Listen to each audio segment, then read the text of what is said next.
Esta conferencia comenzará a grabarse.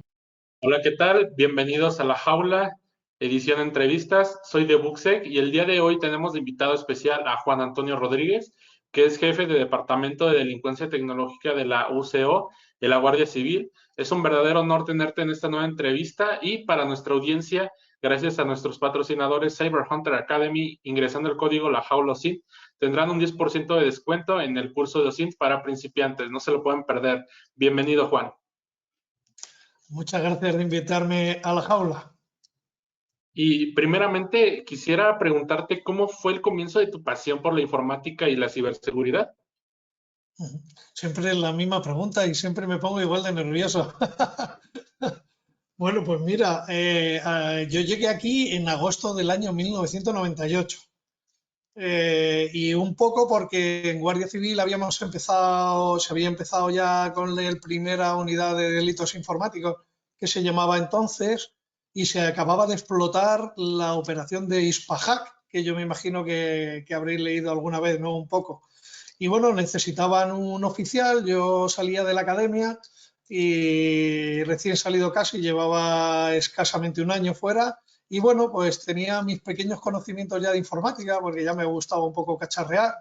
Y bueno, como muchos de los de mi generación, empezamos todos con el Spectrum famoso, que yo era de los que tenía Spectrum y me lo cargué por hacer lo que no debía para a ver si lo medio hackeaba.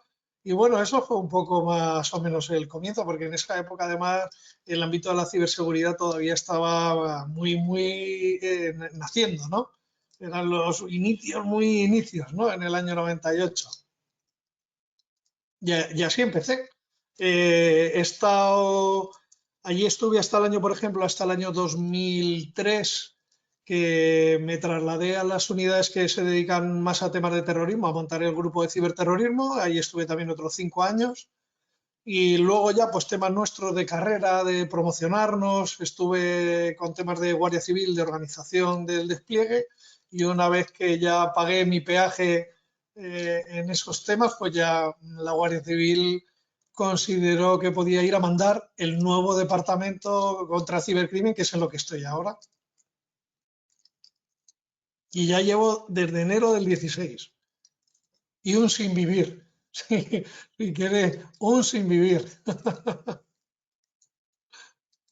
Que la verdad que es así, ¿no? Querido Juan Antonio, ya uno comienza con algo y se da cuenta que uno piensa que a veces que cuando entra a estudiar o a la universidad o un estudio superior son 4 o 5 años, pero ya en el proceso te das cuenta que estás comenzando recién, ¿no?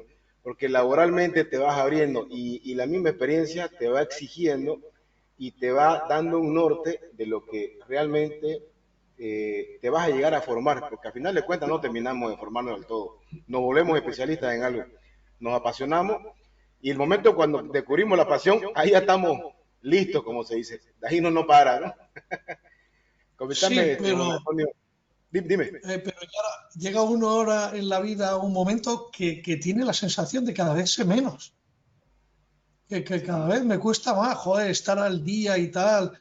Joder, lo he hablado con bastante gente del mundo de la ciberseguridad y de mi generación y muchos dicen, joder, me pasa también a mí lo mismo, ¿no? Porque a lo mejor cuando eres jovencito la pasión, estás todo el día ahí conectado, leyendo, participando, pero ya con el tiempo quieres ya las cosas un poquito más pausadas, quieres entrar más en el detalle y yo creo que también es un tema del tiempo, de la madurez, que te hace darte cuenta que lo poco que sabes, en realidad, aunque sabes mucho, lo poco que sabes, ¿no? Y que todos llegamos a la misma síntesis. Mientras más sé, me doy cuenta que menos sé, ¿no? El conocimiento es muy amplio, ¿no? Fueron muy sabios estos personajes de la antigüedad. Ahora, comentando un poquito en el tema de tus cursos que da, porque una cosa es en el tema laboral, pero siempre, ¿sabes qué he observado? Que cuando nos estamos formando, en algún momento decimos, no, yo jamás voy a dar clase, no tengo paciencia. Pero de pronto te toca, a veces uno no conoce o no sabe lo que quiere hasta que lo prueba, hasta que llegue el momento que te da la oportunidad de probarlo, ¿no? Y yo te quiero preguntar, y que nos comenté un poco aquí para la audiencia, ¿En qué momento tal vez te diste cuenta de que también la formación académica que vos podés dar, los cursos que dictás y demás, en qué momento fue que dijiste, ah caramba, también por aquí yo puedo ir? Independientemente de mi área laboral, pero también por este lado también estoy viendo, parece que me gusta, le veo un sex appeal, digamos, ¿no? En esa área. ¿Y en qué momento fue que lo descubriste? Si es que lo recordás, ¿no? O por lo menos viajar un poquito en el tiempo y decir, me acuerdo tal, y ahí fue que empecé a hablar y de pronto descubrí también una vocación, de repente, ¿no? Exacto. ¿Cómo se tu experiencia ahí? Mira, no, yo cuando llegué en el año 98 había un colaborador, digo la empresa y también, no tengo, yo creo que él también, hace mucho que no hablo con él. Había un chaval que tenía una empresa que se llamaba Nova con V Internet, Daniel Serena. Y nos íbamos con él, ¿vale? Ahí en Madrid, nos sentábamos con él ahí él administraba un ISP, ¿vale? Y la típica, como habéis visto millones, ¿no? Una sala con 4 ordenadores en un lado y 4 en otro, y ahí sentado al lado de él, y él directamente con su terminal abierta, pues nos iba enseñando. Íbamos pasando, de vez en cada 2 o 3 íbamos pasando distintas tardes con él, y ya él te enseñaba, pues eso, a administrar un sistema informático, que eran los permisos, ¿vale? Pues todo lo que era el tráfico de red, cómo ver tráfico de red, cómo configurar los sistemas y tal, y dónde quedaban las evidencias, ¿no? El ETC password. En esa época, muchos de los temas los resolvíamos porque una vez que cortaban la conexión en remoto a un sistema Linux, ¿vale? El bash history se les olvidaba borraban el history del bash, lo borraban y luego desconectaban y no se daban cuenta que la desconexión quedaba también registrado en el sistema, ¿no? Pues todas esas cosas nos las iba enseñando Daniel Serena. Y ahí fue, joder, dije, hostia, esto me gusta, porque una cosa es el ámbito de las tecnologías y la informática, la programación, ¿vale? Y otro tema muy diferente, no solamente la ciberseguridad, porque uno de los mensajes que lo digo de verdad, me cuesta mucho pelearme. Una cosa es la ciberseguridad y otra cosa es la investigación del cibercrimen, ¿vale? Son dos ámbitos que van paralelos, que beben muchas veces de los mismos indicios, de las mismas pruebas, pero que utilizamos esos indicadores de compromiso para dos mundos diferentes. El ámbito de seguridad tiene que saber utilizar esos indicadores de compromiso para configurar sus sistemas y tener una defensa robusta, y yo lo utilizo para tracear, ¿vale? Tracear toda la actividad que me permita llegar a identificar a los responsables de un incidente, ¿no? De un incidente, más que de un incidente que es un delito, porque puede haber incidentes que no lo son. Por ejemplo, hay muchas veces también que digo, y esta frase también no es mía, no todos los ciberincidentes son ciberdelitos, ni todos los ciberdelitos son ciberincidentes, ¿vale? Hay un mundo ahí que es solo ciberincidentes y no ciberdelitos, y luego hay otro mundo que son solo ciberdelitos que no le afectan al mundo de la ciberseguridad, ¿no? Pues eso, ahí es donde yo aprendí o vi lo que comentabas, ¿no? Oye, este ámbito me parece muy divertido, muy interesante, pero muy, muy estresante. Pero mucho, ¿eh? Hace un momento nos comentaste sobre cómo fue el comienzo de tu pasión por la informática, pero ¿cómo surgió tu interés por ingresar a la Guardia Civil? Bueno, esa también es otra de las grandes preguntas. Mira, da la casualidad que en este caso todas mis familias, padres y tal son guardias civiles, y a lo mejor uno lo lleva dentro, lo que desde pequeñito ve, ¿vale? Pues lo interioriza. Y bueno, yo creo que también la Guardia Civil es una institución, como creo que si lo sabéis, es verdad que es una institución aquí en España que es la más valorada de todas las instituciones públicas. Creo que a la hora de nuestra formación y de la mentalidad de esa cultura que tenemos como cuerpo de policía, que tenemos muy claro que nuestro servicio está orientado a los ciudadanos, a vosotros, ¿vale? Ya seáis nacionales aquí o seáis hermanos de Latinoamérica, si nosotros en algún momento podemos,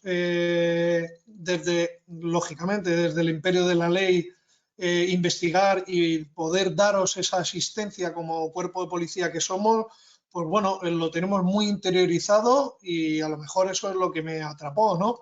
Verdaderamente me llena el poder ayudar a la gente, ya sea a lo mejor en mi mundo, en el ámbito de la investigación de cibercrimen, que una empresa venga de Latinoamérica y que tenga algún tipo de traza que haya podido pasar por España y le podemos echar una mano, ¿vale? Como muchas veces, y por ejemplo cuento que creo que es un caso para contarlo, que a lo mejor habréis leído hablar de él alguna vez, Operación Copco de Costa Rica, que tuvieron un secuestro, era un administrador de un portal de apuestas online, de apuestas en criptodivisas, que lo secuestraron y exigieron a la familia el pago en criptodivisas y la policía de Costa Rica rápidamente nos llamaron y, oye, lo que hemos hablado, lo que hablamos, ¿no? Que ya había una confianza, nos hemos tomado unas cervezas juntos, sabemos que son grandes profesionales y nos llamaron y nos dijeron, oye, Juan, tenemos un caso tal, ¿tenéis capacitación para traceo de criptodivisas? Nosotros sí, nos ponemos a vuestra disposición. Hicimos el primer traceo, identificamos distintos wallets vinculados con transacciones en el mismo clúster de criptodivisas y les dijimos, mirad, aquí tenéis todas las evidencias electrónicas que hemos recogido. A partir de ahora os las vamos a trasladar por un canal legal para que las podáis utilizar en vuestro sistema legal y tenéis que solicitar datos a tal exchange, a tal exchange, a tal exchange y tenéis que pedir esto y lo otro. Ellos lo recogieron, hicieron las peticiones y a partir de ese momento fue el primer momento que tuvieron nacionales de Costa Rica vinculados directamente con el secuestro. Y a partir de ahí construyeron ellos la investigación junto con la Fiscalía y detectaron una organización criminal que luego el destino quiso que acabaran en España y que pudiéramos nosotros, a través de nuestras unidades en este caso antisecuestros, proceder contra la organización criminal, se les detuvo, los extraditamos a Costa Rica y luego nosotros prestamos declaración, tanto la parte tecnológica del traceo de criptodivisas como la parte de secuestros de Guardia Civil, prestó declaración en el juicio de Costa Rica a través de videoconferencia, como estamos ahora. Fijaros lo importante que es, ¿vale? Las tecnologías aquí han jugado primero el papel principal, que es el motivo por el cual secuestraron al responsable. Operación Copco, como digo, a las 24 horas ya lo habían matado, 48 horas ya habían matado al secuestrado, pero luego pudimos no solamente apoyarles tecnológicamente a la policía de Costa Rica, sino apoyarles y que ese apoyo sirviera en derecho para que las autoridades de Costa Rica pudieran también procesar a ese grupo criminal. También muy importante, y esto también me gusta decirlo, cómo el mundo del cibercrimen ya va de la mano del crimen organizado. Ya no es independiente, ya no es un chaval detrás de un ordenador, ¿vale? Ya hay perfectamente vasos comunicantes muy importantes entre el mundo del cibercrimen profesional ya con el resto del crimen organizado para todo lo que es blanqueo. Claro, el que sabe de tecnología dice, ahora necesito a alguien que me cree una estructura para blanquearme las criptodivisas o el dinero que he conseguido las ciberestafas, ¿vale? Pues ¿de dónde lo sacan? Del ámbito criminal, ¿no? Por ejemplo, creo que es un buen ejemplo como los dos ámbitos de Latinoamérica y España podemos trabajar juntos, es un gran ejemplo de hacerlo bien, de hacerlo rápido y que lo va a ser el día a día. Mira, que mencionas, que interesante, la verdad, porque, y me gustó la diferencia que hiciste, ¿no? Que no es lo mismo, básicamente, lo que es un ciberincidente que un ciberdelito, ¿no? Ahora los que están casados, o sea, el cibercrimen con todo lo que son con los crímenes, con el crimen organizado.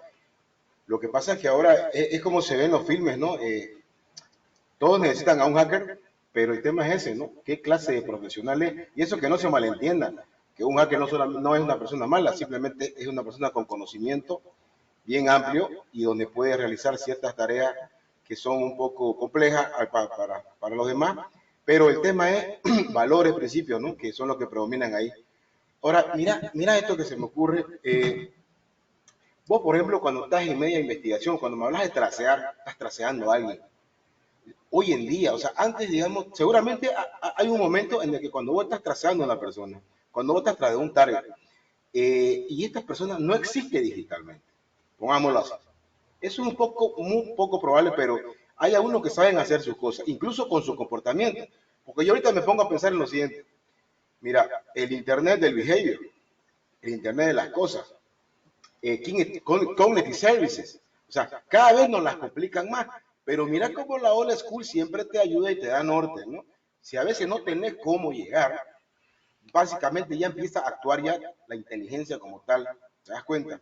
Ahí empieza a armar hilo. ¿Por qué? ¿Por qué lo otro?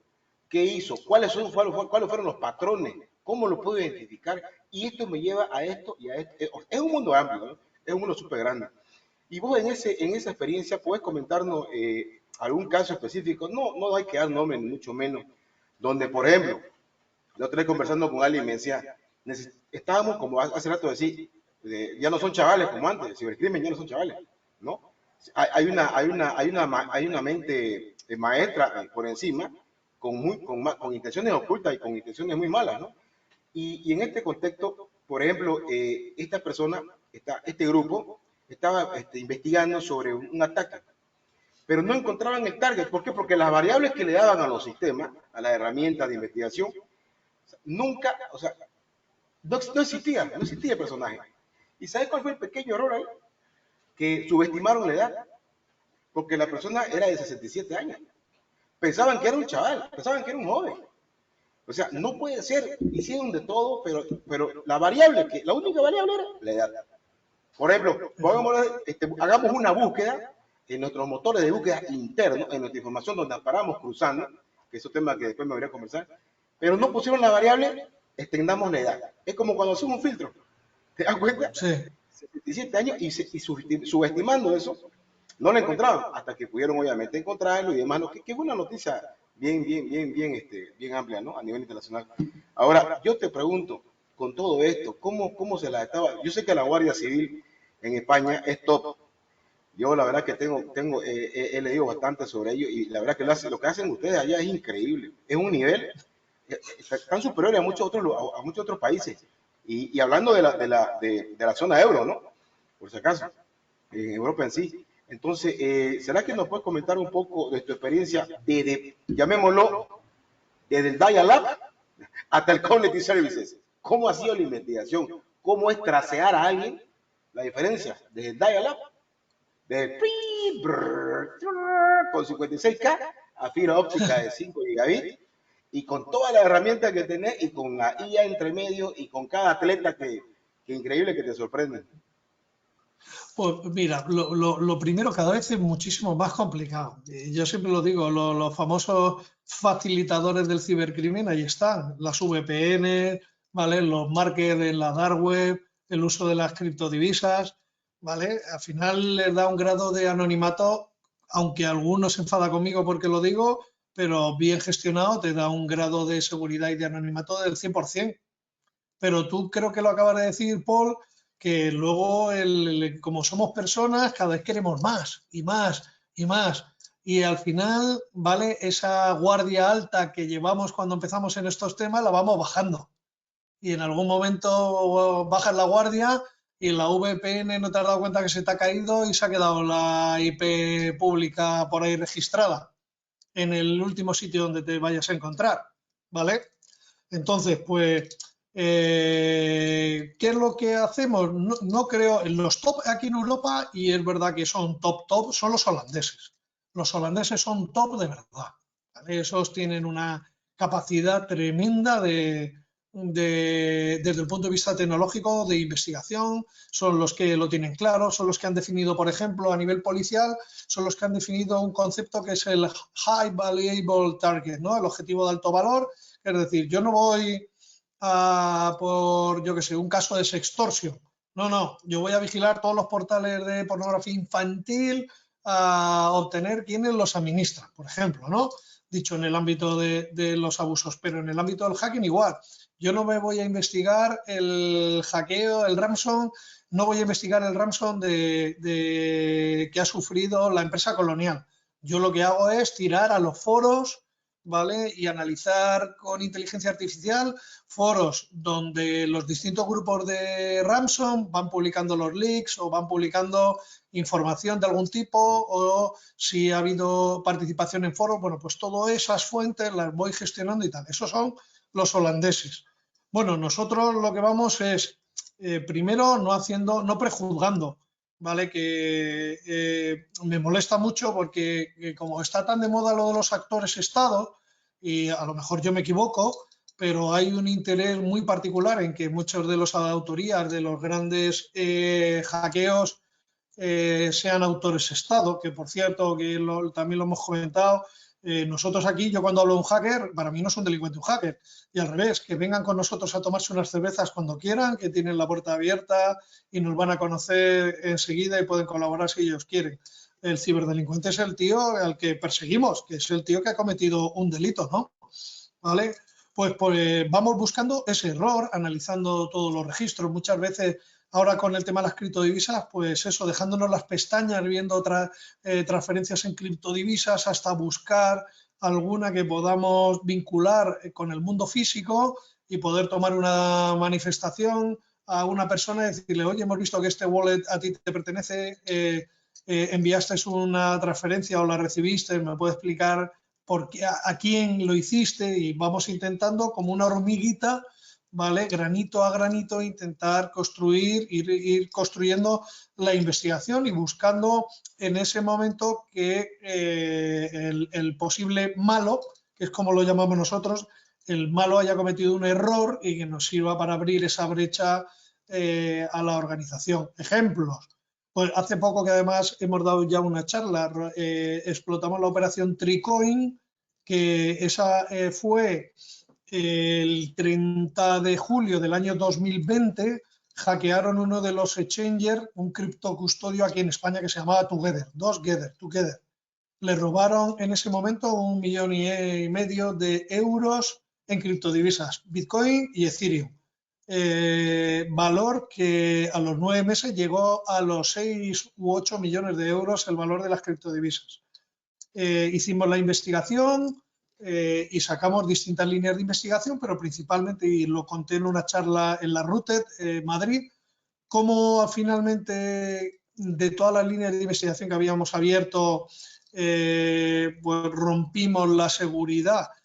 Pues porque en un momento dado, previo al hackeo de Together, los malos compraron un billete de avión a una tienda, a una oficina de viajes, y justo esa oficina de viajes que tenía publicado su wallet, pues pudimos vincularlo, esa transferencia a la agencia de viajes, y cuando le preguntamos a la agencia de viajes nos dijeron, sí, alguien me compró un billete de avión con bitcoins, pero por no sé qué pasó, si fue meses antes con el tema del COVID, pues no podía volar, me parece que era o tal, y tuve que devolverle el dinero. Y la persona que compró el billete fue fulanito de tal que ya tenía antecedentes policiales en el ámbito del hacking, y a partir de ahí pudimos romper e identificar al resto de las personas vinculadas.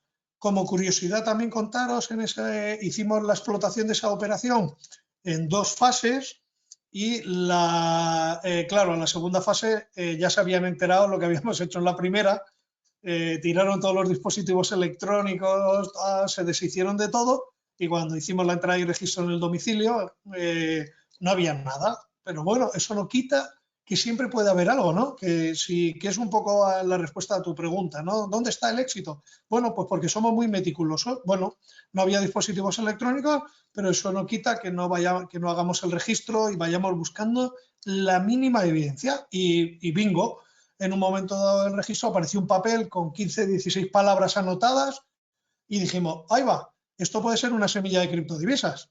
Y justo la recuperamos, las intentamos recuperar con un wallet de estos multicriptodivisas y nos salió que sí, era una semilla y con la semilla pudimos recuperar todas las direcciones de Bitcoin que había vinculados con la semilla, direcciones de Bitcoin que eran direcciones de Bitcoin vinculadas directamente al hackeo, a la exfiltración de las criptodivisas del hackeo de Together. Por lo tanto, había una muy buena evidencia de que ellos también estaban vinculados con el incidente. Bueno, yo creo que es eso un poco, ¿vale? Esa es un poco a lo mejor de verdad lo que nos caracteriza. Por otro lado, eso que nos caracteriza nos está generando un problema gordo con las empresas, porque muchas empresas cuando vienen a denunciar quieren resultados inmediatos, ¿no? Ya, los quiero ya, quiero que detengáis al que me ha robado la información, quiero que tal, quiero no sé cuánto, y la investigación en el ámbito del ciberespacio es lenta, concienzuda, está basada en el acceso a la evidencia electrónica transfronteriza, o sea, datos que hay en Bolivia, datos que hay en México, y todas esas contestaciones a los requerimientos suelen ser lentas, pero no por ello lo vamos a hacer. O también en este caso de Together, muchas veces me gusta ponerlo como ejemplo porque, fijaros, os he contado que el hackeo como tal fue el 30 de julio, pero una vez hecho el análisis forense con S2 Grupo, que es una empresa de ciberseguridad, se pudo comprobar cómo el hackeo en realidad se había hecho en enero del 20. O sea, llevaban dentro de la empresa más de 6 meses. Había habido infección, había habido un RAT de infección, había habido acceso a la red,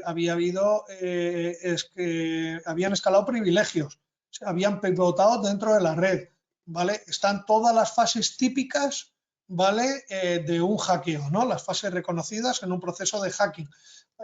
Lo único que no había habido a lo mejor era la fase de reconocimiento inicial, porque en este caso infectaron a la empresa porque el administrador era un loco de los Avengers y en un momento dado, cuando se publicó la última película, se bajó un torrent de la película y dentro del torrent era donde venía el troyano, ¿no? Pero a partir de ahí, toda la fase de reconocimiento de la empresa tenía una serie de capas de seguridad importantes, lógicamente, para gestionar todas las criptodivisas que ellos manejaban. Pues claro, hubo una fase de reconocimiento para ver qué seguridad tenían, cómo había que desactivarla, cosa que hicieron. Había doble factores de autenticidad o autenticidad en los distintos niveles de seguridad de la empresa. Todo eso lo quitaron en menos de 48 horas. Por tanto, hubo una fase de reconocimiento dentro de la empresa de cómo tenían las redes, no las tenían segmentadas las redes, toda la red se veía desde cualquier ordenador, podías tener acceso al resto de los ordenadores. Es verdad que la seguridad, bueno, tenía cierta falta de configuración, de mejorar su seguridad. Pero bueno, estaban todas las fases, ¿no? Todas las fases que siempre desembocan en el mismo discurso, que es el que yo intento discutir. No, esto es un actor-Estado. Oiga, pues no, no es un actor-Estado, ¿no? Estamos en el mundo ya del cibercrimen maduro, el cibercrimen que ha salido un presidente de la primera potencia mundial, como es Biden, con el tema del ransom de Colonial, diciendo, no, estos no son actores-Estado, no son los rusos. Están bajo el paraguas de los rusos, pero esto es un grupo de crimen organizado como es DarkSide. Pero no solo eso, ahora acabamos de ver que es súper interesante, hay por ahí una ponencia buenísima de Antonio Sainz, me parece que es, de Antonio, buenísima de cómo el grupo organizado de Conti, una vez que se pelearon por la guerra y el conflicto en Ucrania, cómo cuentan cómo se organiza un grupo de crimen organizado y cómo hay más de 100 personas totalmente estructuradas, ¿vale? Están los coders, ¿vale? Que son los que programan, pero a su vez no solamente programan los malware, sino buscan, contratan, ¿vale? A través de un departamento de contratación a gente que sepa de programación de alto nivel para hacer modificaciones de las muestras de malware que tienen. Y a ese chaval o a esa persona, nada, le contratan para hacer una modificación del malware puntual, ¿vale? Y pagan muy, muy bien, ¿vale? Y vemos cómo está todo, cómo está la estructura de blanqueo, cómo hay estructura de brokers, buscando como locos brokers en todos los markets para que a lo mejor aparezca que en la empresa tal de México o de Bolivia ¿vale? Ha habido un trabajador, o un trabajador no, lo que tú has dicho, una identidad digital que ha publicado que vende credenciales para entrar en la empresa pública de Costa Rica que les metieron un ransom, por ejemplo, ¿vale? Pues hemos visto cómo tienen un departamento solamente buscando como locos los brokers iniciales de acceso, ¿no? Vemos cómo ya el cibercrimen está muy estructurado. Claro, es que los beneficios son tremendos. Es que estamos hablando de millones de dólares. Ese es un poco el resumen de la realidad en la que nos encontramos. Y yo digo, tenemos que ir hombro con hombro el sector de la ciberseguridad con las unidades policiales bien formadas y bien capacitadas. Y hombro con una confianza tremenda. Para eso sirven las COM, ¿vale? Para eso sirven las COM en España, las COM en Bolivia, las COM en México, para que nos juntemos, nos tomemos la cerveza, ganemos la confianza y entre los dos mundos podamos luchar contra esta delincuencia, ¿vale? Que es un mundo trepidante, podemos trabajar juntos y podemos pasarlo además muy bien porque es un tema, joder, yo creo que motiva a acabar con esta gente que está acabando con empresas. Yo conozco empresas que han tenido que cerrar y han echado a cientos de trabajadores. Y no son cientos de trabajadores, son cientos de trabajadores más sus familias, ¿vale? Que es muy triste, que tienes toda tu vida, que has montado tu empresa, que tu empresa se basa en la seguridad de tus sistemas informáticos, que es donde está tu vida, y por un mal nacido, ¿vale? Tienes que echar a todo el mundo porque no puedes empezar al día siguiente. Otro tema a lo mejor que también nos interesa, que lo suelo decir mucho en esto del ransom y que seguro que también lo preguntaréis, ¿no? ¿Hay que pagar o no hay que pagar los ransom, ¿no? Que es la gran pregunta que todo el mundo dice y tal, ¿no? A ver, el ejemplo que os acabo de poner, yo no le puedo decir a una empresa, ni vosotros, empresa de ciberseguridad, le vas a decir a una pequeña empresa que tiene 20 trabajadores que no pague cuando la vida de su empresa y de las 20 familias depende del pago. Aquí en España, pagar por una extorsión de ese tipo no es un delito. Y muchas veces, desde un punto de vista policial, es muy interesante. La única línea de investigación que tenemos muchas veces es el traceo del pago de las criptodivisas. Entonces, joder, ¿qué es lo que tenemos que hacer? Entre las empresas de ciberseguridad y nosotros, ayudar a esa empresa y si tiene que pagar, que lo hagamos de forma controlada entre todos, ¿vale? Entre todos significa también mantener la reputación y el secreto de la actuación que vamos a hacer. No lo tiene que saber nadie, más que la empresa de ciberseguridad, nosotros, la víctima y el juez, y ir de la mano y darle la seguridad a la empresa, decir, oye, si vas a pagar, valóralo, vente de la mano y te damos el servicio de, oye, de la asistencia del pago, que muchas veces que manejar criptodivisas es difícil, y que todo esto va a quedar en el absoluto secreto, ¿vale? Quitando la parte de la investigación criminal que ni el juez ni el cuerpo policial tienen por qué hacer público.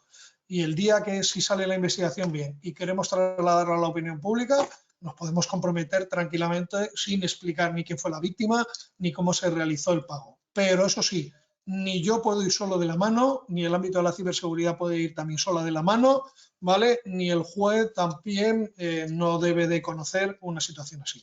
Si trabajamos de la mano y tenemos confianza, seguro que grandes investigaciones podremos sacar a cabo y muchas de esas empresas afectadas poderles dar el servicio que nos demandan, que es un servicio muy importante. ¿Dónde se gana la confianza? En esas conferencias, en esas cervezas, en esa cercanía que tenemos que estar todos ahí trabajando juntos. Bueno, de verdad, todo esto que nos has platicado y de igual manera algunas experiencias son demasiado interesantes e importantes. Y yo creo que hacer una investigación contra estos grupos de cibercrimen, como dicen aquí en México, no son enchiladas, no es tan sencillo, no es tan rápido, obviamente lleva su proceso, lleva su tiempo.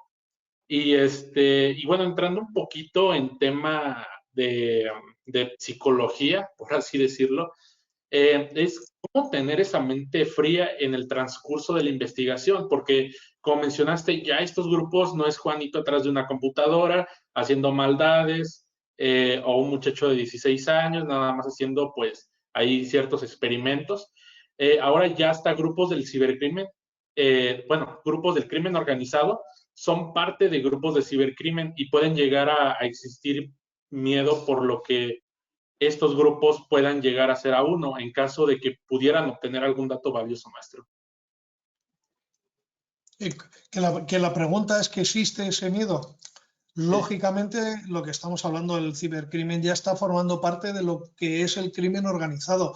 El crimen organizado es el primero que va en busca del cibercrimen.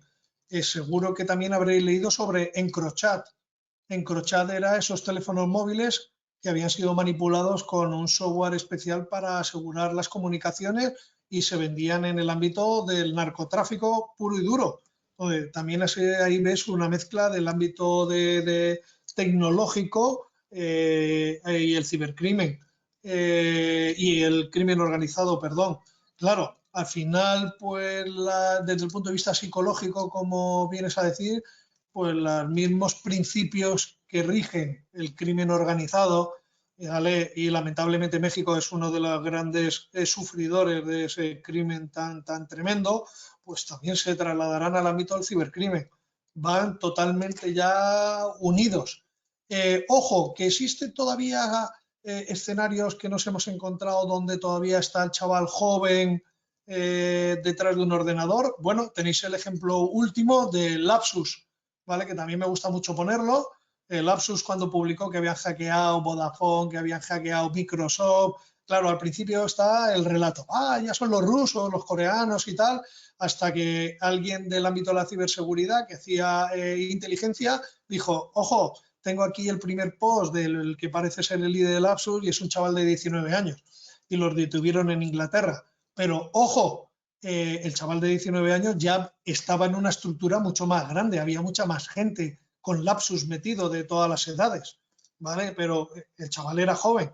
Por eso es tan importante también a la juventud orientarla dentro del ámbito de la ciberseguridad y que no se vayan al ámbito del cibercrimen, ¿no? También es un buen ejemplo que debemos de invertir entre todos los países en que a los chavales. ¿Cómo podemos invertir? Pues aquí seguro que conocéis a otro de los grandes exponentes del ámbito de la ciberseguridad en España, como es Román Ramírez, que organiza la RUTED. Y como él dice, joder, es que tenemos que empezar a pagar sueldos proporcionales a la responsabilidad que tiene la gente en el ámbito de la ciberseguridad, ¿vale? Ya ese chaval, ya esa empresa, algún otro que también conozco, ¿vale? Por ejemplo, Lorenzo Securizame, también te cuenta, Lorenzo, joder, es que me llaman de las empresas para hacer una auditoría y cuando les digo el presupuesto todavía me echan en cara como si fuera, yo qué sé, oye, no, es que detrás hay mucha experiencia, hay mucho trabajo y hay mucha, sobre todo, responsabilidad.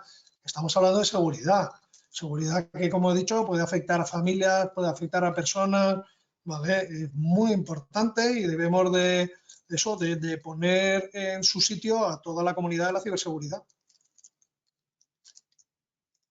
Lo que pasa es que, mira, la verdad que totalmente de acuerdo, pero ¿sabes qué pasa? Que más allá de la concienciación de las personas, de educar, de informar, todavía no ven el daño hasta que le sucede. Justamente antes que comentaste del tema quiero decirles esto, nunca se negocia con lo que hacen Ramson. Me acuerdo cuando tuvieron un incidente de Ramson por acá, un cliente, me llaman y me dicen, tenemos un incidente de Ramson. Yo, ok, no toquen nada, apáguenlo, déjenlo ahí, no hagan nada, hasta que yo llegue. No, pues, ¿qué pasó? Llamaron a otros atletas, empezaron a tener conversaciones con ella y cuando me acuerdo me dicen, no, tranquilo, está todo controlado, ya estamos negociando con los hackers.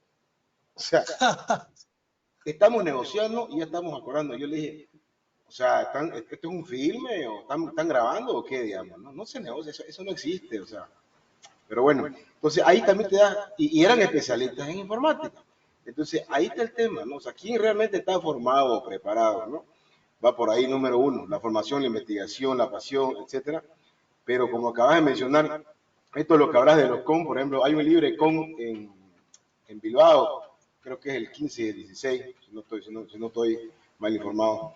Ese tipo de eventos sí son importantes, cruzar información, hacer el network y demás, ¿no? ¿Por qué te comento esto? Porque, ¿sabes por qué es importante esto mencionarlo? Y me gusta que siempre con lo que conversamos lo afirmen.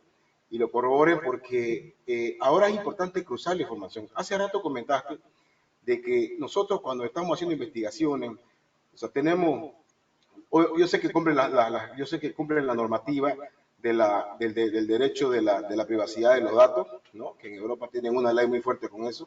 Perfecto, pero después, ¿quién tiene acceso a esa información? ¿Cómo se la puede cruzar? ¿Quién la cruza? ¿Por qué digo esto? Porque en diferentes países tienen su normativa y tienen su protocolo y hermenéutica de cómo y qué hacer con la información. A veces está en las manos de los malotes, como decía Juan Carlos Galindo, o en las manos de las personas que no son malotes, pero se van a volver. Entonces, porque la información es poder, ¿no? La información es poder. Si vos estás, la clave del éxito es estar informado. Y ahora en este mundo digital, la información es poder. Y a mí me preocupa, y yo quiero tu opinión personal, vos como que estás en la Guardia Civil y el cargo que ocupás y demás, vos sabés que tienen acceso a una información increíble para cruzar. Por ejemplo, en el caso de sextorsión, te daré un ejemplo cortito. Recuerdo a alguien que tuvo un caso de sextorsión que ya sabemos qué significa, y para los oyentes es cuando de una manera te están manipulando porque tienen alguna evidencia tuya donde te expusiste físicamente y de repente, pongámoslo ese ejemplo, y te filmaron y ahora te dicen, dame dinero o te expongo porque soy amigo de tu amigo en las redes sociales, ¿no? Un ejemplo. Entonces la persona pues tiene se asusta, no sabe qué hacer, que como lo dice, lo primero que hacen apagan el computador. Es como cuando los niños, cierro los ojos, nadie me ve, desaparecí, ¿te das cuenta? Pero no es chiste esto, ¿no? Y sobre todo el tema de que ellos mismos son los que se ponen en ese riesgo, ¿no? Y ahora el sentido común de las personas, yo te digo, tiene que ir un poco más allá de lo que es tener conciencia y demás. Es sentido común. El hecho de que tengas una cámara en tu teléfono, el hecho de que estás ahí en tu teléfono y de pronto solito Google se activa, el momento que decís, quiero registrarme en tal lugar, ok, ¿querés hacerlo con tu cuenta de Gmail, con tu cuenta de Apple o qué sé yo? ¿Quién no lo ha hecho? Al momento, me da flojera crearme un correo. Vos le das así, ya fueron tus datos, ¿no?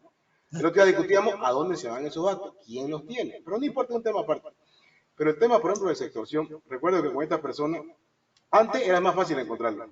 Ahí es donde quiero ir. Yo recuerdo que hice un script donde la persona me pedía, el que extorsionaba, le pedí, yo le dije, dame tu acceso a tu Facebook. Lo que yo le pedí fue, él me dijo, hazme la transacción. Ok, te hago la transacción. Claro, no hay problema. ¿Por dónde? Por Monera. Entonces ocupé una imagen de Monera, de una transacción que la pillé en internet. Ya vos sabés que se hizo en la imagen, se le metió un script para que me bote el IP, que es algo sencillísimo, ¿no? Y eso que hay que también usar una cierta línea de comando para que hagan un poco de salto de proxy. Y di con el target. Entonces sabía de qué compañía venía, era una compañía de X de Cloud, porque ya no lo hacen de su computadora. Ellos se conectan por VPN y van por todas partes, y cuando acordás están al otro lado, no al otro lado del charco, ya están con Elon Musk allá en Marte más o menos. ¿No? Entonces, lamentablemente, ahí se te hace más complicada la cosa, ¿no? Imagínate con la computación cuántica más adelante. Ahí va a ser más complicado. Pero ¿sabes qué es interesante? Así como se va a complicar, va a ser fácil encontrarlo. ¿Te das cuenta? Porque hay más brechas de seguridad, ¿sí? Pero también el margen de error de ellos es grandísimo, porque se dan cuenta que siempre van a dejar rastro. Y como ellos no tienen, porque yo te apuesto que vos le preguntás a un atacante, a ver, hacemos un IP en IPv6. No tiene idea. ¿Cuál es la diferencia entre una VPN LOTP IPv6 y una PPPTP? No tienen idea. No tienen idea qué significa eso, ¿te das cuenta? Pero sí saben sí saben poner un sistema automatizado para que directamente empiece a buscar target de personas, ¿no? Que son vulnerables, que están, no sé, ansiosos en Internet. Y no quiero ni siquiera mencionar, pero lo voy a hacer. Y el tema de los niños. Roblox es un mundo, es un miniverso, por no decir metaverso, es un miniverso de pedófilos esa mierda, disculpa la expresión. Entonces, ahora, ¿cómo se controla?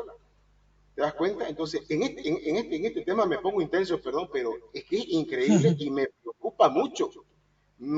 Siento emociones cruzadas, me emociona la idea de poder hacer algo al respecto, porque sí tengo ideas para hacerlo, y por eso me gusta este tipo de podcast, porque la idea es compartir ideas, compartir conocimiento, y de alguna manera también aprender, y vos sabés que cuando uno habla, y cuando uno se expresa, a veces las tiene las ideas acá, pero cuando las hablas y te escuchas, realmente ya las estás, como que ya las estás palpando de alguna manera. Y otra persona que te escucha, te agarra al vuelo y ahí se van cruzando las cosas, ¿no?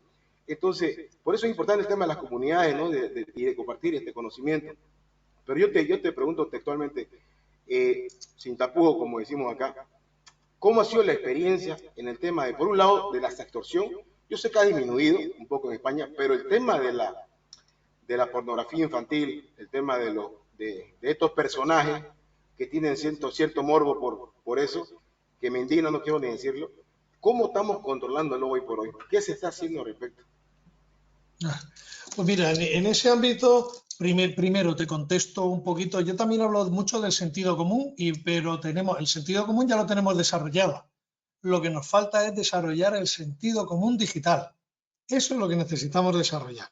El sentido común digital, que es el que nos ayude a que cuando nos vayan a estafar y nos manden un mensaje SMS, que si el banco me va a bloquear el acceso y tal, pues que rápidamente nuestro sentido común diga, joder, esto el banco no me va a decir nunca esto, ¿vale? Y no nos estafen. Aquí el volumen de estafados con bancarios se nos ha disparado en el último año, tremendo.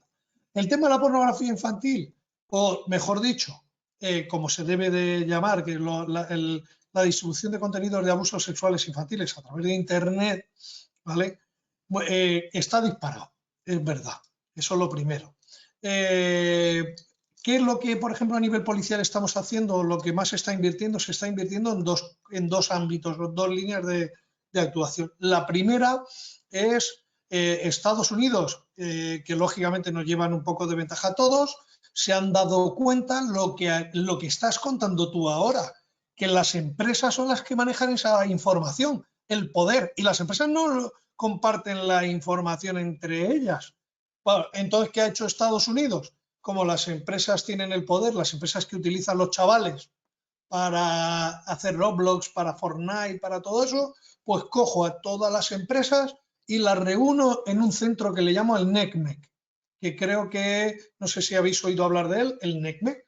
Y en el NECMEC están todas estas super empresas y Google, Microsoft, Amazon, todas están allí y todos los reportes de abuso sexual infantil lo vuelcan en ese centro, hacen una previa de investigación y si detectan que sí que hay indicios de pornografía infantil, inmediatamente hacen un expediente y lo envían al país correspondiente. Miles y miles y miles de reportes de ese ámbito recibimos. Nosotros los recibimos, los procesamos, hacemos un triaje sobre ellos y procedemos a la detención de las personas vinculadas con ese tipo de actuaciones. Ya solamente con los reportes del NECMEC tenemos un número muy alto de actuaciones. Luego, esa es una línea de investigación. Y gracias al NECMEC es verdad que estamos procediendo de forma bastante bien y ágil en este tipo de actuaciones. Luego, ¿qué otra línea de actuación estamos realizando a nivel internacional? Además, lo que denominamos las técnicas y los equipos de identificación de víctimas. ¿Qué es lo que se hace? Pues a partir de series y fotografías recogidas por Internet, intentamos identificar dentro de esa serie y vídeos aquellos elementos de la imagen que nos puedan geolocalizar donde pudieron haberse realizado esas grabaciones. Pero no buscamos a lo mejor la ciudad, por ejemplo, queremos localizar a lo mejor algo en una imagen que nos diga que se ha grabado en Bolivia o en México o en España, como nos ha pasado en una serie, ¿no? Que aparecían unas imágenes que parecían una playa, que parecía España y se veía un banco, porque siempre suelen venir las grabaciones o las series con alguna foto de introducción generalista y pudimos llegar a una playa en España. A partir de esa playa fuimos por los colegios con la cara del niño para ver si ese niño había estudiado en ese colegio y poco a poco ir cerrando el círculo hasta llegar al niño y que el niño nos lleve al abusador, al delincuente, al malvado, ¿no? Eso nos pasó y, bueno, como anécdota por un lado, llegamos a unos abusos de un niño que habían pasado hacía 5 años y ya se había ido, era extranjero, y por otro lado también teníamos una serie muy fuerte de abusos a un niño en un velero que iba atracando por distintos puertos españoles, y en este caso llegamos al puerto para poder identificar el barco. Llegamos a un puerto, fijaros, este es otra anécdota, pero ya aquí unimos el crimen organizado con el abuso sexual infantil, porque gracias a la unidad de antinarcóticos, que están habituados a vigilar todos los puertos, bueno, cuando les enseñamos las fotos nos dijeron, el puerto es de Niza, de Francia, y a partir de ahí ya pudimos localizar el barco, y era un británico que estaba cumpliendo condena en Francia por lo mismo, y gracias a esa identificación de víctimas, a ese proceso de extracción de esos elementos, España lo reclamó al mismo pederasta para también condenarlo por abusos aquí en España, y el Reino Unido también lo reclamó para otro caso diferente en Reino Unido. Por lo tanto, con ese tema conseguimos que el mismo delincuente, el mismo malvado, fuera condenado y que cumpliera condena en Francia, en España y en el Reino Unido. O sea, se le triplicó la condena todavía. Fijaros si es importante, ¿no? Pero es verdad que es uno de los ámbitos. Ya sabéis que yo también hablo mucho cuando hablamos del ámbito del cibercrimen aquí en Europa, y también me cuesta mucho explicarlo a la gente. Aquí hablamos, el cibercrimen son 3 ámbitos muy particulares de actuación. Los ciberataques, muy vinculado al ámbito del hacking, que no hackers, ciberataques, fraudes digitales, estafas digitales, el phishing, los troyanos bancarios, todo eso, y el mundo del abuso sexual infantil de menores online. Eso es el cibercrimen. El cibercrimen no es un portal de venta de drogas a través de Internet, por ejemplo, eso no lo es. Eso es tráfico de drogas que utilizan la tecnología, ¿vale? O la propiedad intelectual. Eso es la propiedad intelectual, es el ámbito de la propiedad intelectual que se aprovecha de la tecnología para seguir cometiendo delitos como la compra de bolsos de lujo en China falsificados y que te los envían y los venden. Eso es otro tema. Cibercrimen son ciberataques, fraudes digitales y abuso sexual infantil, ¿no? Y es verdad que en el ámbito de los abusos sexuales infantiles pues es muy, muy complicado, porque al final, ¿qué es lo que estamos viendo? ¿Vale? Cuando éramos jóvenes todos en el colegio, todos nos hablaron de la globalización. Pues esta es la consecuencia de la globalización esa que en los años 90 y 2000 y principios de los 2000 nos hablaban. Claro, pues Internet hace que todos los pederastas se puedan reunir e intercambiar información e intercambiar este tipo de material. Y claro, es complicado. Y también una cosa muy importante que has dicho, Paul, al final lo que nos está llevando el cibercrimen es que acabemos todos los cuerpos de policía ya a tener unidades de ciberpatrullaje. Lo mismo que hacemos en el mundo real con el patrullaje en las calles para mejorar la seguridad, lo tenemos que trasladar al ámbito de Internet. ¿Por qué? Porque al final lo que te acabo de decir, los malos, el ejemplo que os he puesto de Conti, ¿vale? Cómo los malos van buscando en las plataformas por ejemplo, de freelance, de programadores, buscan programadores con unas capacidades muy específicas para hacer manipulaciones de código de malware, ¿vale? Oye, pues a lo mejor tenemos que estar allí con actividad encubierta en esos foros para ver si se está intentando traficar y contratar a alguien para eso. O nosotros hemos visto foros donde organizaciones criminales buscan, oye, ¿quién me puede hacer un phishing del Banco de Santander? ¿O quién me puede hacer un phishing del Banco BBVA? ¿No? Eso lo hemos visto, ¿vale? Que son grupos organizados que van buscando a terceras personas, ¿vale? Para que les ayuden a montar la infraestructura criminal en el ciberespacio que les permita cometer los delitos.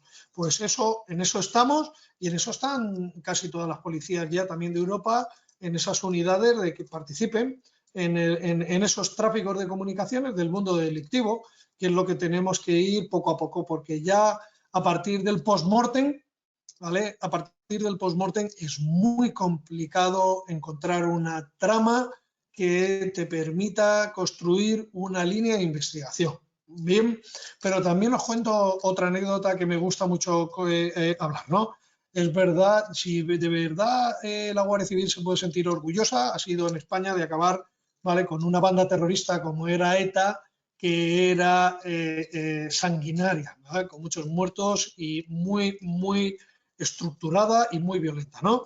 Me acuerdo que en una operación de Guardia Civil contra el aparato logístico de esa estructura terrorista, acabaron con toda la cúpula del aparato logístico, ¿no? Y me encontré a un compañero mío que estaba detrás de esa investigación y le digo, oye, qué suerte, oye, qué operación tan buena, qué suerte habéis tenido. Y me dijo, de suerte nada, la suerte hay que ir a buscarla.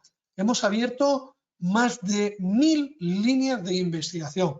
Muchas de ellas le hemos dedicado cientos y cientos de horas pensando que era la que nos iba a llevar al éxito en la investigación. Y luego la línea de investigación más corta, más tonta y de la que no esperamos nada fue la que me permitió entrar, llevar a buen puerto la investigación. Pues aquí igual, el tema de Tricoin, teníamos distintas líneas de investigación con el postmortem, por las evidencias que tenía. Una de las cosas que no has mencionado, Paul, los malos no solamente VPS y proxy, perdón, no VPNs y proxy, a día de hoy están utilizando VPS para que hacen su actividad, cierran el VPS y ya se pierde todo. Por eso hay que ser muy ágil a la hora de intervenir. Por ejemplo, cuando hay un postmortem y hay una IP donde tenemos ahí posiblemente un servidor de exfiltración, que es un VPS, que podamos rápidamente pedir esa orden de preservación.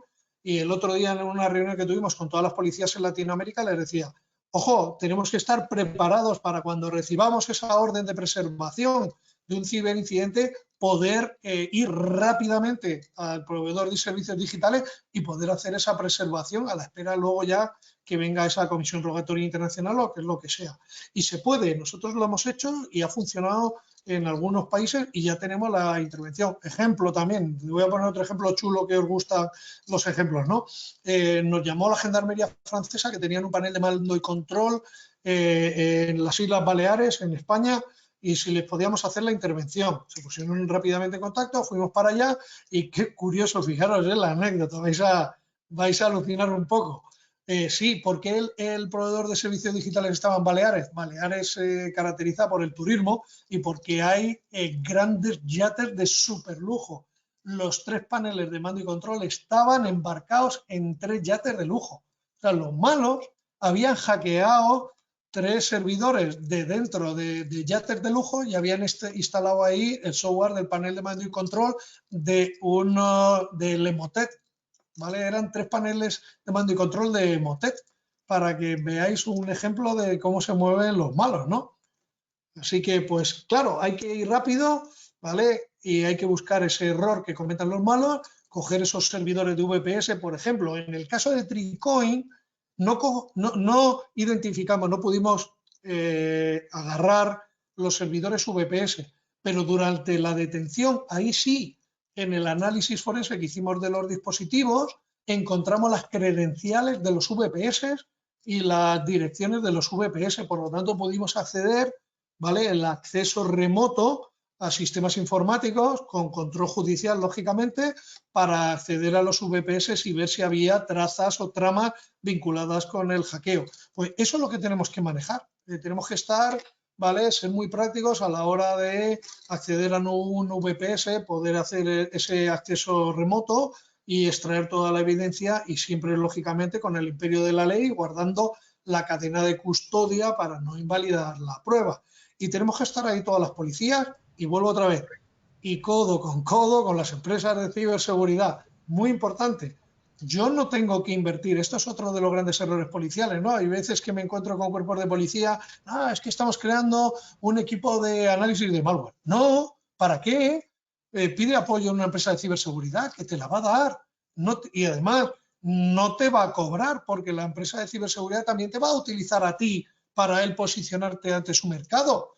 Y entre los dos vamos a poder resolver los grandes casos, por ejemplo, ¿no? No sé si estáis de acuerdo conmigo. Claro que sí, justamente, te iba a comentar algo de BUC, pero eso es lo que hablaba justamente de los VPS. De hecho, una de mis charlas es Deploy, Use and Destroy, o Sin as a Service, porque lo malo lo que hacen es eso, hacen el deployment de VPS, además de la VPN y todos los temas de seguridad, la usan la herramienta, ya sea dockerizado o un Kubernetes o lo que sea, y de pronto, chao, lo destruyen, para no dejar rastro, ¿no? O sea que al mismo tiempo que se hacen cosas geniales, al mismo tiempo se están haciendo cosas que no son geniales, ¿no? Y están eliminando rastros. Pero a lo mejor te encuentras un servidor de VPS que guarda backups y en ese momento guardo el backup. Te lo podrías encontrar, a lo mejor, ¿vale? Y porque colabora y maneja bien sus sistemas. Bueno, pues hay que buscar eso, ¿no? Existen grupos hacktivistas que se consideran justicieros y pelean en contra de la pedofilia. ¿Qué opinión tienes sobre esto? ¿Y a ustedes alguna vez les ha llegado como algunos reportes de estos grupos sobre pedófilos? Pues del ámbito activista no, nunca hemos tenido, la verdad. Y mira que llevo ya años en ese aspecto, nunca hemos tenido.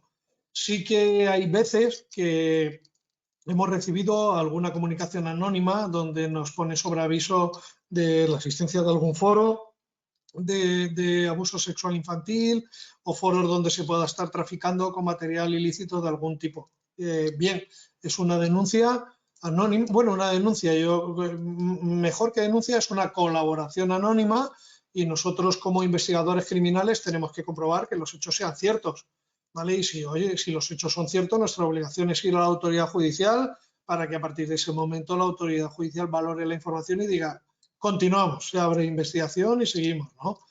Entonces, bueno, hay que tener mucho cuidado con también, porque a lo mejor ellos mismos en esa actividad de Robin Hood se pueden ver inmersos en mitad de una investigación criminal y salir mal parados. Ese caso sí que lo hemos tenido, ¿vale? Y luego hubo juicio contra él y vino pidiendo el apoyo de personal nuestro, oye, porque yo hablé con vosotros, yo tal y que igual, y nosotros le dijimos, no, mira, esto lo hiciste tú por tu cuenta, sin nosotros, sin ir de la mano, ¿vale? Sin ir de la mano, lo has hecho por tu cuenta, yo no puedo participar en el juicio porque yo no tengo nada que decir, que te conozco, pero a ti se te ha detenido por otros hechos muy concretos y yo no te puedo salvar ahora, porque has sido de Robin Hood y has participado de una actividad criminal, eres parte y hay actividad tuya concreta dentro del foro que es un delito. ¿Vale? Eso sí que, por ejemplo, eso se ha pasado. No estaba yo, el juicio vino luego y sí que el personal mío me lo contó, oye, mira lo que nos ha pasado y tal, y yo entendía a los niños y le dijeron, yo no participo porque además no nos iban a llamar al juicio porque no habíamos participado de esa actividad delictiva. Vuelvo otra vez a decir lo mismo. Mira, el ámbito policial, no, nosotros que vinimos de una dictadura hasta los años 60, hasta el año 50 y algo, o 60 y algo, ya es que no quiero olvidar, las policías no se relacionaban con la ciudadanía, ¿vale? Como pasa todavía en muchos países de Latinoamérica, lamentablemente. Pero la democracia ha hecho que eso, que la policía, ¿vale? Vaya hombro con hombro con la ciudadanía y hay una confianza entre los dos. No se puede ir de Robin Hood por la vida. Entonces, que muy importante la ciudadanía cuando en su actividad por Internet tiene conocimiento de un hecho delictivo que venga corriendo a trabajarlo con nosotros, que va a ir de la mano, que no se preocupe, ¿vale? Que no se puede ir de Robin Hood por la vida. Es que ese es el tema, ¿no? No se puede Robin Hood por la vida, es correcto. Pero al final de cuentas, la intención de uno siempre, lo que más queremos es ayudar, informar, ¿no? Y que se den cuenta de que todo este proceso es como que a veces uno recibe llamadas, oye, que necesito que me encuentre a esta persona y lo quiero para ayer. Y yo, a ver, dame tu variable, o sea, dame qué información tenés, cómo es la cosa y por qué querés encontrarlo. Pero lo que pasa es que ahí también entra un contexto de la ignorancia. Yo digo la ignorancia porque no puedes hacer preguntas así tan banales sin informarte un poquito de qué trata una investigación como tal, ¿no? Entonces no es como una sumatoria de uno más uno, es más complejo que eso, ¿no? Y peor hoy por hoy, ¿no? Con tantas herramientas que existen y demás, que los cibercriminales lo usan de una manera, ¿no? Y el trabajo de ustedes y en realidad de todos nosotros se complica, pero a la vez siempre hay hilos así que están sueltos, donde es hermoso de repente estar conversando con alguien y la ingeniería social viene como si nada, es creo que ya es algo por inercia que sale para hacer una investigación o averiguar, ¿no? Querido Juan, yo quería preguntarte algo, querido Juan Antonio. Independientemente de todo esto, de la investigación y demás, no te voy a preguntar cuáles son tus hobbies, porque yo sé que me vas a responder, cuando no estoy investigando, estoy pensando qué puedo investigar o qué puedo hacer. Porque nuestro momento libre, cuando lo ocupamos, es que lo ocupamos en seguir investigando otras cosas, ¿no? Pero en ese momento que te desconectas de verdad, o sea, ¿en qué momento te relajas? Porque si te digo, no, me gusta tomarme una cerveza, pero si yo me voy a tomar una cerveza con vos, ¿sabes cómo va a terminar la charla, no? Prácticamente va a terminar, unamos la base de datos, llamémoslo ahora el Coronado y con su sistema Dante y demás, qué sé yo, bueno, nos vamos del otro lado. Pero el tema es que vos no quiero preguntarte de tu vida privada, obviamente, ¿no? Pero cómo te desconectás, cómo te sentís cuando querés relajarte un poco y demás. Vámonos a la parte más humana. En la parte más humana, mira, ahora ya menos, pero porque ahora no estoy tan encima de las investigaciones, ¿no? Cuando estaba de teniente y capitán, que llevaba las investigaciones, acababa petado de log, de comerme log de Windows, de Linux y tal, y lo que hacía era me iba a un kiosco que había delante y me compraba una revista de historia y así desconectaba, porque si no, no había forma de desconectar, ¿eh? Jolín, es verdad que uno se conecta. Ahora es verdad, por ejemplo, llevo una investigación de las pocas que estoy llevando yo un poquito de la mano porque es muy, muy complicada y, jolín, es verdad, es lo que tú dices. Hay veces que hasta viene mi mujer a decirme, oye, que por la noche que no vienes a dormir y estás ahí viendo log todavía, me cago en la leche, ¿qué tal? Eso pasa. No pasa todo. No, pues no, y es verdad, mira, me he montado, tengo mi estudio aquí con mi NAS, con discos duros ahí para meter las evidencias digitales y procesarlas con el FTK y tal. Tengo hasta una licencia de FTK en casa, que no es mía, me la han prestado y tal para utilizarla, ¿no? Yo qué sé, siempre intentar buscar algún hobby, por ejemplo, yo lo tengo, tengo una moto antigua que era de mi padre y me doy una vuelta y, darte una vuelta en moto desconecta, ¿eh? Desconecta también bastante. Aquí tenemos la suerte, el otro día estuve ahí en Buenos Aires y le decía, mira, yo salgo de casa y me puedo hacer 200 kilómetros en moto sin ver un edificio y naturaleza y tal. Y me decía el argentino, aquí tengo que hacer 200 kilómetros para no ver edificios. No, pues bueno, tengo, claro, con una ciudad tan grande, pues eso, aquí tengo la suerte esa y es un poco, entrando un poco más en detalle, pues mira, con la moto o conduciendo, que es verdad que desconectas. Es verdad que te metes ahí con un caso, con un disco buscando tal, no sé cuánto, vale, que utilizas, yo que sé, que tirando de la memoria RAM a ver si les uno por uno extraigo cualquier trama, me cago en la puta que hay ahí, que no sé cuánto, tal, el pagefile, el no sé qué, el MFT, el no sé cuánto, al final se te pone en la cabeza como un bombo y llega un momento, lo has dicho, llega un momento que no tienes capacidad de manejar tantos indicios. Has ido recogiendo tantos indicios que tienes que desconectar. Una vez me dijeron, tienes que desconectar, darte una vuelta, beber agua, tal, no sé cuánto, y a las 10, 15 minutos volverte a sentar para poner un poco de orden a la cabeza. Pues eso también es importante. Correcto. Y esa vuelta que uno se da ayuda bastante. Yo recuerdo que, pero la cabeza no deja de maquinar, porque uno está conversando algo y de pronto empieza. Es como yo digo, gobernate, Paul, gobernate. Ya quiero desconectarme, gobiernate, ¿no? Y por otro lado, ¿sabés qué? Lo estaba conversando con otro amigo aquí en la aula, con David. Ustedes dicen, no, yo trabajo con drones, pero en realidad no trabajo con drones. Y él tenía una camiseta con un tren. Y él mismo se preguntó y respondió.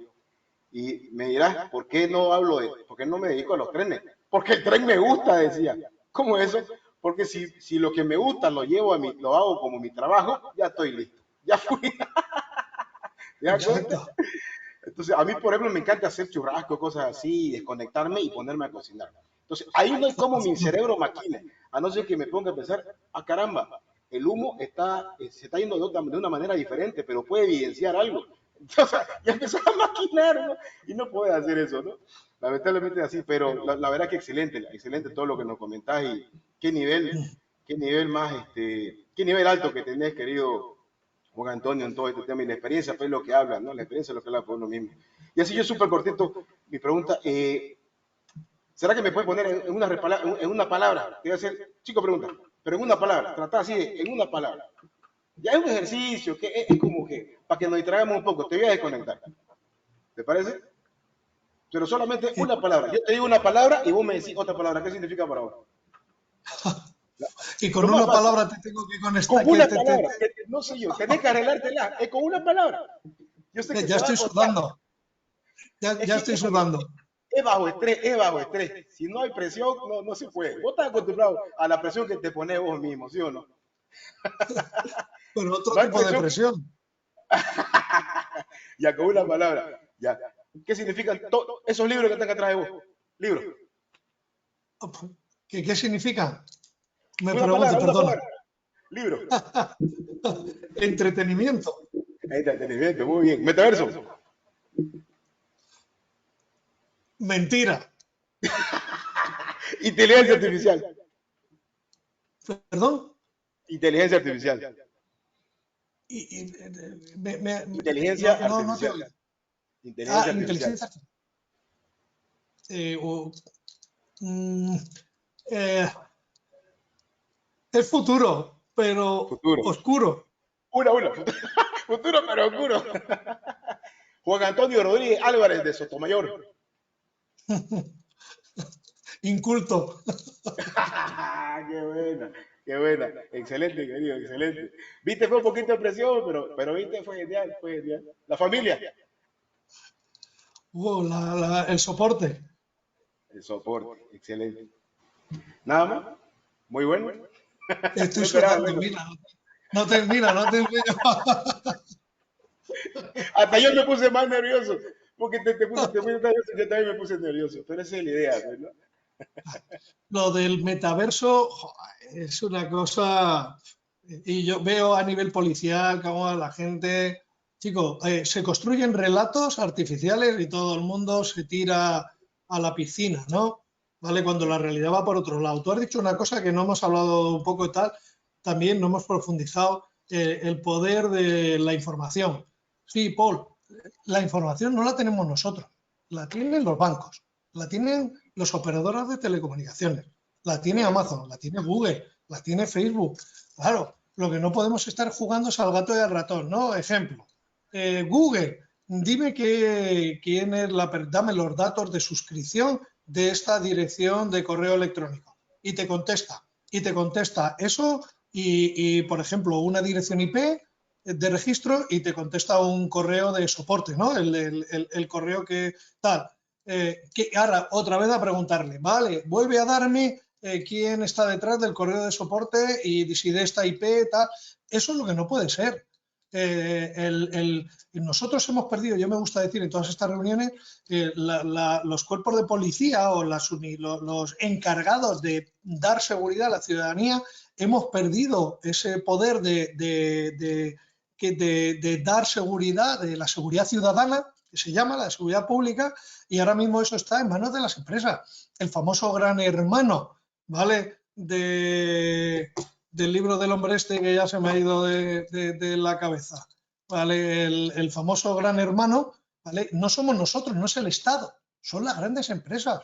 Y hay que buscar formas para que, oye, telefonía móvil, ¿no? En este caso, Telefónica, se está cometiendo una estafa desde este teléfono móvil. Hazme inteligencia, tus sistemas y dime, ¿cuántos teléfonos están vinculados con la misma SIM? ¿Cuántas SIM están vinculados con esos teléfonos móviles y con esa SIM? Hazme ya, tú que tienes la inteligencia, házmelo todo, porque tú tienes los datos. Lo que no podemos estar jugando es al gato y al ratón. Ahora te pido, ahora no te pido, o como alguna operadora o un banco o un ISP me dice, es que no te he dado la información porque no me la has pedido. Anda, que es que tenemos que estar así cuando tú tienes la inteligencia y tienes las herramientas para poder bucear en tus datos, tienes las inteligencias de minería del dato para extraerlo todo y colaborar con las autoridades judiciales para proteger a tus clientes. Entonces, tenemos que buscar esa herramienta, el poder lo tienen ellos. y tenemos que buscar para poderle dar un servicio al ciudadano y a las empresas, ¿no? Importantísimo. Y ahí, claro, ahí entra lo que has dicho antes, el reglamento de protección de datos, todo eso. Bueno, pues yo creo que en un futuro, ¿vale? En un futuro no muy lejano, que no sé si sabréis, mira, esto también es muy interesante en el ámbito de la ciberseguridad, pues siempre lo digo, el acceso transfronterizo a la evidencia electrónica. ¿Qué quiere decir? Oye, una empresa tiene es víctima de un ransom, como tú bien has dicho, tira del cable, se apaga, hacemos un pequeño forense post-mortem y rápidamente vemos un panel de mando y control o una exfiltración de información. Pues si somos ágiles, primero podemos solicitar una preservación y el bloqueo de ese panel de mando y control y a lo mejor conseguimos que los datos filtrados ya el malo no tenga acceso, porque lo más seguro es que el malo haga la filtración y eso se quede ahí durante un tiempo y ya se lo llevará cuando sea, ¿no? Oye, pues mira, a lo mejor una capa más de seguridad que le podemos dar a nuestros clientes, pero hay que trabajar, primero hay que trabajar ágil y tener herramientas de acceso transfronterizo a la evidencia electrónica. ¿Quién nos da esas herramientas? Pues el convenio contra la ciberdelincuencia, el convenio de Budapest, ¿vale? Que ya casi todos los países, en Latinoamérica poco a poco todos están ya firmándolos. Y fijaros cómo está aquí en Europa, que el Parlamento Europeo, la Comisión, bueno, la estructura de la Unión Europea es una estructura con 3 cabezas que ya pusieron en marcha y ya está redactada una norma que se llama una directiva y un reglamento de acceso transfronterizo a la evidencia electrónica en procesos penales. ¿Qué es lo que quiere decir esto? Esto quiere decir que una autoridad reconocida de cualquiera de los Estados miembros dentro de la Unión Europea podrán solicitarle, ejemplo, voy a ir con el ejemplo que es lo más claro. Yo, Guardia Civil, en una investigación criminal, le digo al juez, dígale a France Telecom que bloquee tal, que preserve tal y cual. El juez hace la orden, me la da a mí, yo se la remito a France Telecom sin pasar por las autoridades francesas e inmediatamente France Telecom lo tiene que hacer, sí o sí, sin poner pegas y además en un tiempo determinado y remitirnos el resultado de la actuación. Fijaros si es importante, ¿vale? ¿Qué es lo que estoy diciendo para Latinoamérica? Importante. Latinoamérica va a tener que buscar una herramienta similar de estructura política y administrativa a la Unión Europea, ¿vale? Para poder mejorar en todo, en la economía y sobre todo, no hay economía, ni hay un país que salga de la situación en la que está si no tiene unos niveles de seguridad aceptables. Pues ese es un poco el escenario futuro. En la guerra contra el cibercrimen y en la mejora de la ciberseguridad, pues vamos a tener que hacer esas organizaciones supranacionales, similares a la Unión Europea, para poder proteger al ciudadano. Ejemplo, el que os acabo de poner, mira, pongo la mano en el fuego, que una vez que se apruebe en Europa la famosa directiva y el reglamento, ojo, el reglamento obligará a todos los proveedores de servicios digitales, todo el mundo que dé servicios en Internet, va a tener que tener un punto de contacto público para recibir esos requerimientos de esas autoridades. Bien, os aseguro que va a tardar poco tiempo en que Estados Unidos diga, oye, yo me quiero sumar a vuestra norma y la voy a también acatar y cumplir en Estados Unidos, pero yo también quiero tener acceso a vuestros proveedores en nuestros casos. Seguro, seguro. Y eso es un poco el camino. Y cuando me reúno con los cuerpos de policía y las autoridades en Latinoamérica, les digo, aquí está, si lo tenéis. Si además tenéis la misma cultura, tenéis los mismos valores, vosotros el uniros en una estructura supranacional igual, no va a ser complicado tampoco. ¿Vale? Hay otras complicaciones por otras tensiones que tiene la zona y tal, pero ese es el futuro de la ciberseguridad y de la lucha contra el cibercrimen. Ahí lo tenemos. Ya sé que es muy bonito lo que digo. Sí, por supuesto, y bastante interesante. Ha sido un verdadero honor y placer tenerte en esta nueva entrevista en la Jaula del Dunjuan. Muchísimas gracias por tu tiempo y por tus respuestas. Bueno, pues aquí nos tenéis a todos, a vuestros oyentes también, ¿vale? Nos podéis, si alguna vez tenéis necesidad de contactar con nosotros, ¿vale? Lo mejor es a través de los medios digitales, de los portales de Twitter, estamos en todas las redes sociales y bueno, contestamos e intentamos daros servicio a todos. en este caso de Bug, me contestaste por LinkedIn y te respondí y aquí estoy y que es un placer, ¿eh? Y que nos sentimos muy unidos, como decimos aquí, al otro lado del charco, que para nosotros eso es el océano, ¿vale? Y que a nivel cultural y a nivel familiar y en el día a día, ¿vale? Pues España siempre mira con añoranza a Latinoamérica, ¿vale? En todos los sentidos y siempre estaremos aquí para echar una mano si hay que echarla y para tomar unas cervezas si hay que tomarlas. Muy excelente, excelente, querido Juan. De igual manera le transmitimos eso como latinoamericanos también para allá al otro lado del charco, para todos ustedes. Cuentan con nosotros. De pie al orden estamos. Muy bien, muchas gracias. Un placer. Recuerden que de igual manera recomendamos la excelente red de comunicación MyPublic Inbox, en donde podrán contactar a distintos profesionales de la ciberseguridad, del mundo del hacking, OSINT y demás. Esto fue La Jaula del